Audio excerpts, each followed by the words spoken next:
Hi guys, this is Kristen from Fly to Third, and I just wanted to talk to you a little bit about some resources I've been busy making since we've all gone from distance learning to maybe hybrid learning to maybe even back to in-person learning. Um, as a teacher, this has been a challenging time to come up with activities that make sense and help kids learn and have independent practice while maintaining and juggling our schedules.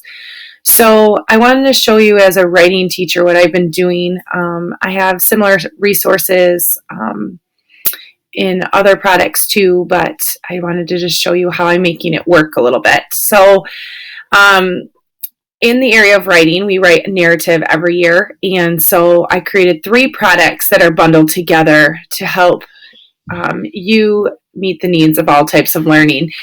And so I wanted to show you first, one platform I've been using over and over again is Boom Learning.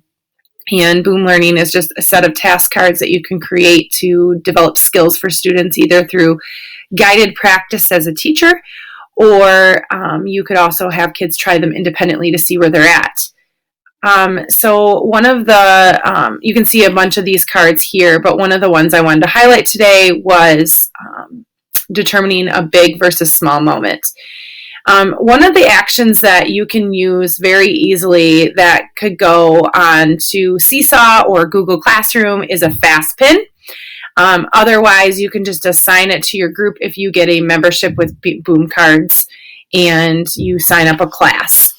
But I've been using the fast pin because it's really easy to use. And what I do is I click on fast pin, I generate the pin, I copy and paste it onto something like Google Classroom or Seesaw. The fast pin's only good for 14 days, so you kind of have to think that through a little bit. But I can go to my Google Classroom for my students, and I can easily link it as an assignment for them to access throughout the week. So I'm just going to quickly show you what that looks like. So I go to my classroom, and on Classroom, you will see I have my homeroom, and I just go to my classwork, create an assignment.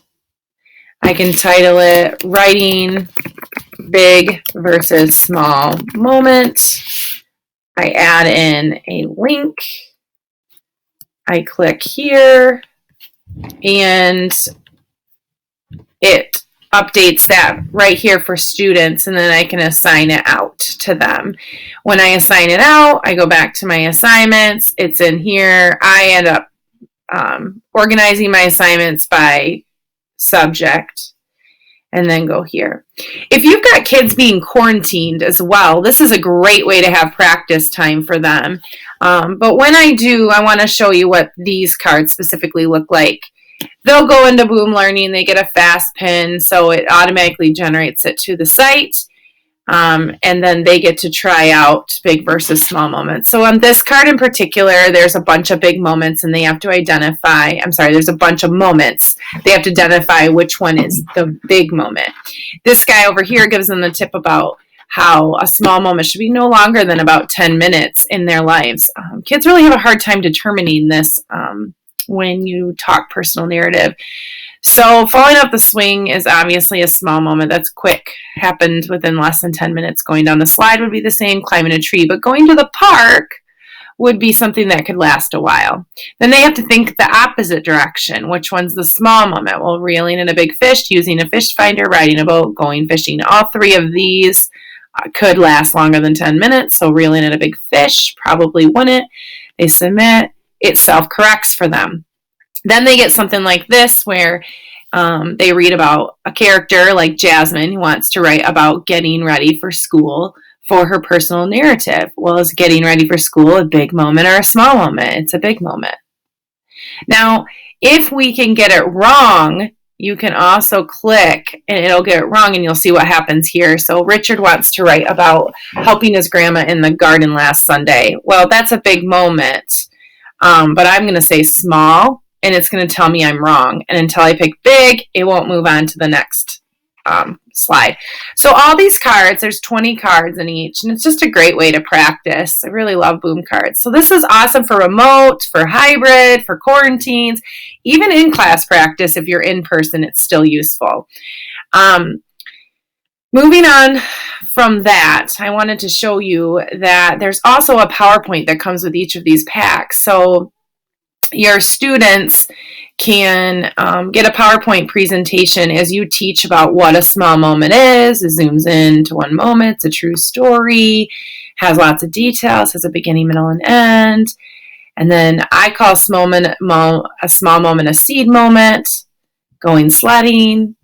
And that's kind of big. But if I just say surviving the big hill bump, that's one seed out of that big moment. So kids get an understanding of what that is using that analogy. You can give other examples in the practice. You're going to tell them they're going to choose A or B in the following slides. They're going to choose the letter that is a small moment. Remember, it's only something that lasts 5 to 10 minutes. What do you think? Seed moment or watermelon? My favorite teacher, meeting my teacher for the first time. And so they talk about it. The answer is meeting my teacher for the first time. So you practice through those together, given a sense of it. You could do that online with a Screencastify, with a Zoom meeting, if you needed to do that online for guided practice. And then last but not least is a product that's probably best for just in-person teaching, which is a sort. And I've had these laminated, and every year I use it for group work, and the kids love it. They like to tackle which one's the big, which one's the small moment, and we talk about it. And the other cool thing about it is it gives kids a lot of ideas about what they could be writing about, too, when they see these moments. So it can also be used as something where you pull a small group of kids over and do a little practice and say, you know what, I think this is a hard concept for you right now. Let's practice and try this out again. So as you can see, there's 3 things going on in each of the writing skills packs. There's a PowerPoint, there is a Boom cards, and there's also some sort of sort or worksheet they can work with. I, right now, in the Teacher Pay Teacher site, have a full bundle of these. So I'll show that to you quickly. You can see in my product listings. Thanks for hanging in with me for a minute. You can see that I can put narrative. If I look here, narrative skills bundle. Type that in and you get this. So this is what the bundle looks like. It's $38. You save $9 on it. Often I will always put this 20% off when there's a TBT sale. But you can see all the topics. I mean, it's totally worth it. You got changing paragraphs, quotation and punctuation, satisfying endings, small moments, choosing the best transition, adding details, show not tell, and introductions. There's a lot of good ones. So there's a total of, I want to say 8 packs in it. No, yeah, there's 8, but there's a bunch of stuff in there. If you are just interested in the Boom cards, there's also a Boom card bundle